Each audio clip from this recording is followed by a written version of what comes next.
Ang gabi na tinawag akong kasambahay ng sarili kong anak, dito mismo sa sarili kong bahay, sa harap pa ng kanilang mayayamang kamag-anak ang kahihiyang iyon, ang hiya na iyon, halos ikamatay ko. Pinasan ko ang lahat, ang pagiging walang utang na loob nila, ang pagtalikod nila sa akin. Sa loob ng maraming taon, ako ang naging ilaw ng tahanan. Ako ang nagayos ng budget, nagpanatili ng kaayusan sa bahay, at oo, pati gastos sa mga kasal nila. Pero para sa kanila, ako'y anino lang, isang taong di pinapansin. Hanggang sa araw na napagdesisyonan nilang wala na akong silbi. Umalis ako dala lang ang aking pitaka. Pero hindi nila alam ang yumaong asawa ko ay nag-iwan sa akin ng isang lihim na yaman. Isang malaking halaga, nakatago sa isang testamento na hindi nila nakita. Ang matandang lola na pinatalsik nila siya na ngayon ang manghuhuli. 2 milyon pesos lahat nakaipon, ligtas. Gusto nilang palabasin akong walang halaga, walang boses. Ngayon, hindi lang bahay ang babawiin ko. Babawiin ko ang aking dangal. At sila ang makakatanggap ng isang aral na pag-uusapan pa nila sa kanilang mga apo. Ito ang simula ng aking paghihiganti. Kung naramdaman mo na parang estranghero ka sa sarili mong tahanan, i-like at i-share ang video na ito. At huwag kalimutang mag-comment sa ibaba. Saan kayo nanonood, pakinggan natin ang inyong mga kwento. Ang lamig ng linoleum floor, ramdam ko sa aking likod. May dugo galing sa aking bibig. Nanlalabo ang paningin ko, pero kitang-kita ko si Marco, ang aking bayaw na katayo sa ibabaw ko. Ang kamao niya, nakakuyom pa rin. Narinig ko pa ang sigaw niya, nagre-reverberate sa buong waiting room. Nakakahiya. Ang mga pasyente, nagtatakbuhan, takot na takot. Pumili ka! Magbabayad ka o umalis ka, sigaw niya, winawagayway ang mga legal na papel sa harap ko. Pirmahan mo to ngayon o sisiguraduhin kong hindi mo na muling matatapakan ang bahay ni Papa. Ang mga tahi mula sa emergency surgery ko, 3 araw pa lang ang nakalipas parang napupunit. Pinilit kong bumangon, pero nanghihina ako. Nanginginig ang mga kamay ng nurse habang tinatawag ang 911. Si Marco wala siyang pakialam. Hindi siya nag-iiba. Ako si Isabela Santos. 32 anyos na ako. 2 linggo lang ang nakalipas may kinabukasan ako. May baby sa sinapupunan ko. May ama na nagmamahal sa akin. May tahanan. Ngayon, dumudugo ako sa sahig ng klinik habang ang bayaw ko sinusubukan kunin lahat ng pinaghirapan ng papa ko. Nakatayo ako sa harap ng kusina. Ang paboritong kusina ni Papa. Dito siya gumagawa ng pancake tuwing linggo. Ngayon puno ng mga kahon at mga gamit na hindi sa akin. Si Marco at si Veronica nandyan lang sa tabi ko, parang mga mandaragit. Pirmahan mo na, Isabela, sabi ni Marco. Inilapag niya ang mga papel sa lamesa. Halos hindi ko na makita ang mga salita dahil sa luha. Basta pirmado mo, bibigyan ka namin ng 100,000 piso para sa bagong simula mo. 100,000 piso para sa lahat. Sa buong Underwood Construction. Sa lahat ng pinaghirapan ni Papa, napatawa ako ng mapait. Hindi totoo yan, Marco, sabi ko, pinipilit kong maging matatag ang boses ko. Gusto kong makita ang tunay na habilin ni Papa. Biglang nagbago ang mukha ni Marco. Ang mukha niyang kulay ube na alam kong senyales na may masasaktan, umiral na naman. Ito na ang totoo. Pinirmahan ito ni Papa 2 linggo bago siya nawala. Ikaw busy ka sa pagbubuntis mo noon, nakalimutan mo na siguro. Hindi ka na niya kasama sa mana. Pagbubuntis ang pagkawala ng anak ko, tinatawag niyang pagbubuntis. Ang sakit, para akong sinapak ulit. Hindi, sabi ko. Kailangan ko ng oras. Kailangan kong makausap ang abogado ko. 24 oras, sabi ni Marco, nakapamulsa. O lipat ka na sa labas ng bahay na ito. Walang kasama, walang wala. Napalunok ako. Hindi ko na alam kung saan ako pupunta, kung sino ang lalapitan. Ang plano nila, malinaw. Gusto nilang makuha lahat. At ako ang magiging desperado. Ang magiging pulubi. Pero hindi mangyayari iyon. Hindi ko hahayaang mangyari iyon. Nang mawala sa akin ang lahat ng bahay, ang alaala ni Papa, kahit ang sarili kong katawan na nagdadalamhati, napilitan akong lumapit kay Maria. Siya ang matapat kong kaibigan ni Papa. Higit sa 20 taon, isang retiradong forensic accountant, Matalas ang kanyang isip, higit pa sa sinuman, alam niyang hindi ito ang kalooban ni Papa. Hindi tama to, Isabela, sabi niya habang tinutulungan akong pulutin ang mga gamit kong basang-basa sa damuhan. Album ng mga litrato ng pamilya basang-basa. Ang bag ng mga damit ko amoy lupa. Hindi gagawin yan ng daddy mo sa'yo. Nasa kanya ako noon, sa maliit niyang bahay. Tahimik. Hanggang sa dumating si Aling Patterson, ang kapitbahay namin. Halata sa kanya ang takot. Paminsan-minsan, sumusulyap siya sa bahay ni Papa na para bang natatakot siyang baka biglang lumabas si Marco. Isabela, Hija, bulong ni Aling Patterson, nanginginig ang boses. Nung nakaraang linggo nagpunta dito ang tatay mo. Nanghiram ng cellphone. Sabi niya, hindi niya mapagkakatiwalaan ang sarili niyang cellphone. Sabi niya, may nakikinig daw. Nakikinig bigla kong naalala. Mga huling linggo ni Papa. Parang balisa siya. Parang paranoid. Sinabi ko noon, baka dahil sa gamot sa puso niya. Pero ngayon, baka iba ang dahilan. Baka hindi gamot ang problema. Baka may iba pang naglalaro sa likod ng lahat ng ito. Ang mga salita ni Aling Patterson parang maliliit na tinik na bumabaon sa puso ko. May mali. May malaking mali. Sa bahay ni Maria, hawak ko ang laptop niya. Nakatitig ako sa mga numero, sa mga lumalabas na figures. Ang mga pinaghirapan ni Papa nawawala. Hindi ko alam kung paano. Hindi ko maintindihan. Tingnan mo to, Isabela, sabi ni Maria. Itinuturo ang screen. Simula pa lang noon, unti-unti na niyang kinukuha ang pera ng kumpanya. Mga invoice na peke. Mga kumpanyang hindi naman talaga umiiral. Halos kalahating milyon peso ang nawala sa loob lang ng isang taon. Kalahating milyong piso, ang plano nila hindi lang basta pagkuha ng mana. Ito ay pandarambong. At ang mga salita ni Aling Patterson tungkol sa cellphone ni Papa ang pagiging paranoid niya. Bigla, parang may nagbukas sa isip ko. Ang huling mga salita ni Papa bago siya tuluyang mawalan ng malay sa ospital. Napakahalaga ang lock-up box ni Mama sa basement, sa likod ng water heater. Birthday ni Mama, isang desperadong ideya ang nabuo sa isip ko. Kailangan naming makapasok sa bahay. Kailangan naming makita kung ano ang nasa loob ng iyon. Nang gabing iyon, sa gitna ng dilim, kami ni Maria ay dahan-dahang pumasok sa likod bahay ng dati kong tahanan. Bumagsak ang mga dahon sa bawat hakbang. Ang lumang basement window, ang paborito kong daanan nung bata pa ako bukas pa rin. Grabe na to, Isabela, bulong ni Maria, hawak ang flashlight. Breaking and entering na to. Technically, property pa rin natin to hanggat di tapos ang legal na proseso. Sabi ko, sinusubukang maging kalmado. Sa basement, naamoy ko pa rin ang pamilyar na amoy ni Papa. Old Spice at kahoy. Sa likod ng water heater, may nakatagong panel. At sa likod niyon isang safe. Ang birthday ni Mama unang subok, bumukas na. At sa loob 3 bagay. Ang tunay na habilin ni Papa. Mga dokumento ng pangungurakot ni Marco. At isang sulat gawa sa nanginginig na kamay ni Papa. Habang nililinis namin ang mga papeles mula sa safe, may nahulog na isang manipis na folder. Mga lumang clipping ng dyaryo, ang papel naninilaw na sa katagalan. Si Veronica ang pangalan niya, paulit-ulit na lumalabas. Diyos ko, bulong ni Maria habang nagbabasa sa tabi ko. Isabela, tingnan mo to, ibinigay niya sa akin ang isa. Ang headline, Robert Miles, namatay dahil sa heart attack, naiwan ng malaking mana.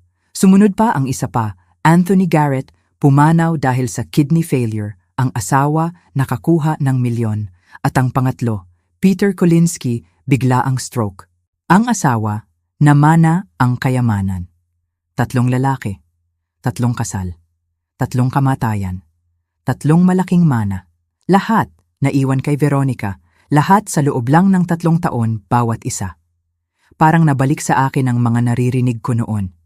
Mga chismis, mga bulong-bulungan tungkol kay Veronica. Pero hindi ko pinansin. Si Papa mahal niya si Veronica. Akala ko nagbago na siya. Pero ngayon nakikita ko na ang pattern. Ang madilim na pattern. Si Papa ang ika-4 na lalaki. Ang bilyonaryong si Douglas Underwood. Hindi ito pagkakataon. Hindi ito chismis. Ito ay isang serye. Isang serye ng pagpatay. Ang aking ama naging target siya. Si Veronica hindi lang siya ang nagpapanggap, siya ang Black Widow. Ang Black Widow na nagpapanggap na anghel. At ako ang susunod na dapat niyang tirahan. Ang aking ama namatay siya dahil sa kanya. Alam kong kailangan ko ng tulong. Hindi ko kaya mag-isa. Kailangan ko ng mga taong mapagkakatiwalaan, matalino, at may kakayahang lumaban. Si Maria, naroon na. Ngayon naman si Attorney Gary Garrison, matagal ng abogado ni Papa, at si Detective Riley ang pulis na unang tumulong sa akin sa klinik. Pinagsama-sama namin sila. Sa opisina ni Attorney Gary, puno ng mga lumang libro. Mukhang tahimik. Pero alam kong alam niya ang gagawin niya. Marco wants Isabella to sign papers, sabi ni Attorney Gary, nakatingin kay Detective Riley. But Isabella suspects foul play, not just about the inheritance. Nagkatinginan kami ni Detective Riley. Alam niya ang tungkol sa mga naunang asawa ni Veronica. Alam niya ang tungkol sa mga dyaryo. We need more than suspicion, Isabella, sabi niya. We need him to admit it. Or at least give us a reason to arrest him. Doon na nagsimula ang plano. Ang plano ko. Kailangan kong magmukhang desperado. Kailangan kong bigyan si Marco ng pag-asa. Pag-asa na makuha niya lahat. Tatawagan ko siya, sabi ko, pinipilit na maging kalmado. Sasabihin ko na papayag na ako, na kailangan ko lang ng kaunting tulong, kaunting pera para makapagsimula ulit. Tumingin sa akin si Maria, nag-aalala. Sigurado ka, Isabella, mapanganib siya. Alam ko, sabi ko. Pero alam ko rin ang ugali niya. Ang kasakiman niya, yun ang gagamitin natin. Tinawagan ko si Marco. Pinilit kong maging mahina ang boses ko. Umiiyak pa nga ako.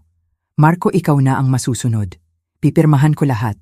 Gusto ko lang mabawi ang jewelry box ni Mama. Narinig ko ang pagngisi niya sa kabilang linya. Magaling. Bukas, sa opisina ng papa mo, magdala ka ng witness. Siguraduhing legal ang lahat. Nang maputol ang tawag, ngumiti si Attorney Gary. He wants witnesses. We'll give him witnesses. Pero hindi lang iyon. Sinabi ko rin kay Marco ang tungkol sa secret bank account ni Mama. Yung tungkol sa insurance na hindi pa niya inaklaim. Kailangan ko siyang atakihin sa ego niya. Sa kasakiman niya. Kailangan siyang maniwala na meron pa siyang makukuhang malaki. Kailangan niyang magkamali. Bukas na ang araw na dapat kong pirmahan ang lahat. Ang araw na dapat akong talo na, pero hindi pa. Nasa opisina na ako ni Papa, ang pamilyar na amoy, ang paborito niyang kape na hindi pa rin ubos. Marco, nakaupo na sa silya ni Papa, nakataas pa ang paa sa mesa, tinalo niya na ang sarili niya. Si Tiffany, ang girlfriend niya, nagse-selfie, mukhang hindi alam ang nangyayari. Si Vincent, yung pekeng notaryo, pawis na pawis, halatang kinakabahan. Ang lahat ng ito, naririnig nila. Naririnig ng maliit na device na nakatago sa akin. Ang bawat salita nila nahuhuli. Heto na, sabi ni Marco, itinutulak ang mga papel palapit sa akin. Pirmahan mo na. Tapusin na natin to. Napalunok ako. Ang kamay ko nanginginig pa rin ng bahagya. Pero hindi dahil sa takot. Dahil sa galit. Sandali, sabi ko, huminga ng malalim. Gusto ko lang maintindihan. Ano ang mangyayari sa mga empleyado? Alam mo naman, may profit sharing sila. Di ba tumawa si Marco? Ang tawa niyang puno ng kasakiman. Wala na yang problema ko. Ibenta ko na ang kumpanya bukas. Mag-aalok ang Fitzgerald Industries ng 3 milyon. Dapat 10, pero gusto ko nang matapos to. 3 milyon. Ang unang pag-amin niya. Naririnig nila lahat. Ang recorder, ang mga pulis. Pumasok si Veronica, may hawak na bote ng champagne. Para mamaya, sabi niya, ngumingiti na hindi umaabot sa mga mata niya. Kumusta ang paggaling mo, Hija? Siguro napaka-traumatic ng pagkawala ng anak mo. Ang stress, nakakaapekto talaga. Alam mo yan. Sayang nga at hindi ka na-cooperate sa mga huling kagustuhan ng tatay mo. Ngumiti ako, isang ngiting malamig. Talaga, gaano na kayo katagal nagpaplano nito? Ikaw at si Marco, biglang nagbago ang ekspresyon niya. Pero mabilis din siyang nakabawi. Nagpaplano. Anong pinaplano? Hija, sinusunod lang namin ang gusto ng tatay mo. Ganun ba? Kinuha ko ang cellphone ko? Nagkukunwari lang. Kasi nakakita ako ng mga email nyo tungkol sa pag-aasikaso sa matanda. Simula pa lang last year, nagulat si Marco. Ang mukha niya pulang-pula na naman. Nag-hack ka ng email ko. Hindi, sabi ko. Iniwan mo lang na nakalagin nung pinatapon mo ako sa labas. Bobo ka lang talaga. Tumitingin si Tiffany, nalilito. Willie Bear, ano pinagsasabi niya? Wala yan, baby. Pirmahan mo na lang, Isabela. Kinuha ko ang ballpen. Pero sandali pa, isa pa. Paano nga ba talaga namatay si Papa heart failure? Sabi ni Veronica agad. Alam mo yan. Oo nga. Sabi ko, diretso ang tingin sa kanya. Heart failure. Hindi dahil sa 3 beses na dosis ng digitalis na binibigay niyo sa kape niya araw-araw. Ang katahimikan sa opisina ni Papa ay biglang nabasag. Ang mga salitang digitalis, kape, 3 beses na dosis, bumagsak sila. Nakita ko ang takot sa mga mata ni Marco. Sa mata ni Veronica, alam na nila. Alam na nila na nahuli sila. Doon na pumasok si Detective Riley, kasama ang ilang uniformed officers. Ang mga mukha nila, seryoso. Hindi tulad ng mga ngisi ni Marco kanina. William Marco Santos, Veronica Henderson, sabi ni Detective Riley.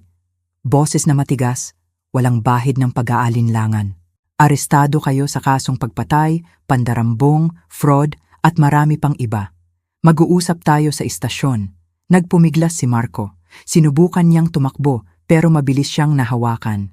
Napasubsob sa mga halaman ni Papa. Ang lupa, kumalat.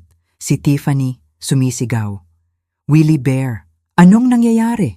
Sabi mo, yayaman tayo. Si Vincent, yung peking notaryo, nakasabit pa sa bintana. Sumisigaw ng entrapment. Pero si Veronica, mas pinili niyang sirain ang ebidensya. Kinuha niya ang cellphone niya, mabilis na nagbubura ng mga mensahe. Akala niya makakalusot siya. Hindi niya alam yung matandang si Maria, yung inakala nilang walang laban, ang babaeng inakala nilang mahina. Biglang bumagsak ang bag ni Maria sa cellphone ni Veronica. Malakas na tunog. Nahulog ang cellphone. Kumalat ang mga piraso. Assault. Sigaw ni Veronica. Hay nako, Hija, sabi ni Maria. Mukhang inosente. Medyo nalilito lang ako. Akala ko sandata. Habang kinakaladkad palabas si Marco, sumigaw siya, "She attacked me first." Pero pinakita ni Detective Riley ang cellphone niya. Yung video mula sa clinic. Yung tayo ni Marco nananampal. Yung 6 na witnesses. Ang pag-atake niya sa babaeng kararating lang sa operasyon. Ang mga salita niya wala nang saysay. Ang paglilitis ay isang malaking gulo. Parang isang soap opera na hindi mo gustong mapanood, pero hindi mo rin maiwasang tingnan. Si Marco nagpalit ng 3 abogado. Lahat sila umatras. Siguro nakita nila ang bigat ng ebidensya. Ang mga financial records sapat na para makulong siya ng 20 taon. Pero ang kaso ng pagpatay, iba na yon. Ang prosecutor, napakagaling, inilatag niya lahat. Ang 5 taon ng pagnanakaw ni Marco.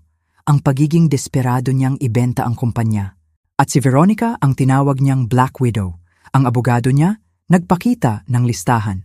Husband 1, heart attack, naiwan ang 500,000 piso. Husband number 2, kidney failure, naiwan ang 1.2 million piso. Husband factor 3, stroke, naiwan ang 2 million piso.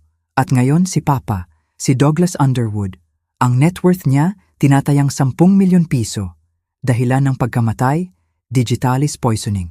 Tapos si Tiffany, siya ang huling inaasahan. Nakatayo sa witness stand, nakadamit na pang club. Sabi ni Willie Bear, patay na rin naman daw si Tito Doug, sabi niya habang naglalaro sa kuko niya. Tinutulungan lang daw nila para hindi na mahirapan. At saka sabi niya, 10 milyon daw ang makukuha namin. Nakita ko ang mukha ni Marco. Parang gusto niyang lumubog sa lupa.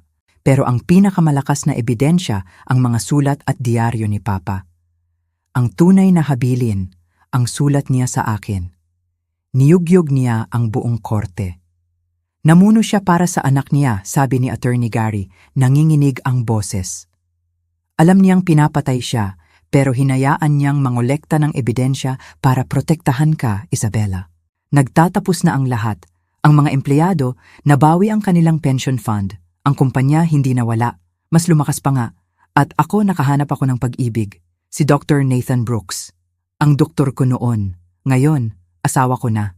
Simple, tapat, totoo. Matapos ang lahat ng unos na tagpuan ko ang kapayapaan, hindi lang sa pagbawi ng pangalan ng pamilya ko. Hindi lang sa pagpapatakbo ng kumpanya ni Papa. Mas malalim pa doon. Si Nathan siya na ang aking asawa, si Dr. Nathan Brooks. Siya ang tumulong sa akin noong panahong pinakamahina ako. Ngayon, siya ang lakas ko. Siya ang aking partner. Hindi tulad ni Marco na puro pananakit at panlilin lang. Si Nathan, tapat, mapagmahal, at naiintindihan niya ang lahat. Kailan mo gusto tanong niya minsan, hinahawakan ang kamay ko. Kung gusto mong magka-baby ulit o kung hindi. Okay lang, nandito lang ako. Ang simpleng mga salita niya nagbigay sa akin ng lakas na matagal ko nang hinahanap at nabuntis ako ulit. Isang umaga, habang nagmamaneho ako papunta sa puntod ni Papa, dala ang paborito niyang beer at isang piraso ng lemon cake. Naramdaman ko ang bagong buhay sa loob ko. Hibrido. Pag-asa. Papa, sabi ko sa lapida niya. Ginawa natin. Nakuha natin sila. Ligtas na ang kumpanya. Okay na ang mga empleyado. At si Marco, hindi na siya makakalabas. Pati si Veronica. Ang simoy ng hangin parang may dala pa rin ang pabango ni Papa. Natawa ako habang umiiyak. May baby na ulit ako, Papa. Mabuting tao si Nathan. Magugustuhan mo siya. Si Maria tinuturuan ako ng forensic accounting. Sabi niya, natural daw sa akin. Siguro galing din sa'yo yan, Papa, sabi ko. Lumapit ako sa lapida. Akala nila mahina ako dahil lang sa pagdadalamhati ko, dahil nasaktan ako. Pero hindi. Hindi ako susuko. Hinawakan ko ang tiyan ko. Dito, may bagong buhay. Dito, may pag-asa. Sa kabila ng lahat, nanalo tayo. Ang mga unos ay lumipas na. Nandito na ako, matatag. Nagpapatuloy sa pangarap ni Papa. Ang kumpanya malakas pa. Ang mga empleyado ligtas na ang kinabukasan. At sa piling ni Nathan may bagong pag-asa. Isang bagong buhay na yumayabong sa aking sinapupunan ginawa natin. Papa, bulong ko sa puntod mo. Nakuha natin sila. Salamat sa lahat. Mahal na mahal kita. Ang buhay ay nagpapatuloy. Mas matatag. Mas puno ng pagmamahal.